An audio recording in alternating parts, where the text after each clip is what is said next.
ঢাকা মহানগর গোয়েন্দা পুলিশের লালবাগ বিভাগের সাবেক পুলিশ কমিশনার মশিউর রহমানকে 7 দিনের রিমান্ডে পাঠিয়েছেন আদালত। এছাড়া যাত্রাবাড়ী থানার সাবেক পুলিশ পরিদর্শক মাজহারুল ইসলামকে পাঠানো হয়েছে 5 দিনের রিমান্ডে। আজ বিকেলে ঢাকার মেট্রোপলিটন ম্যাজিস্ট্রেট সাদ্দাম হোসেনের আদালত শুনানি শেষে রিমান্ডের আদেশ দেন। এর আগে মামলার তদন্ত কর্মকর্তা মশিউর রহমানের 10 দিনের রিমান্ড আবেদন করেন। আসামি পক্ষের আইনজীবী রিমান্ড বাতিল চেয়ে জামিন আবেদন করেন। শুনানি শেষে আদালত মশিউর রহমানকে 7 দিনের রিমান্ডে নেওয়ার আদেশ দেন।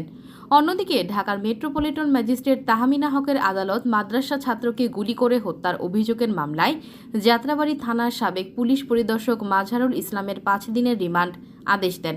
এছাড়া 5 কোটি টাকা চাঁদা দাবির অভিযোগে রাজধানীর খিলক্ষেত থানায় করা মামলার রংধনু গ্রুপের পরিচালক ও রূপগঞ্জ উপজেলার সাবেক ভাইস চেয়ারম্যান মিজানুর রহমানকে 2 দিনের রিমান্ড শেষে কারাগারে পাঠানো হয়েছে।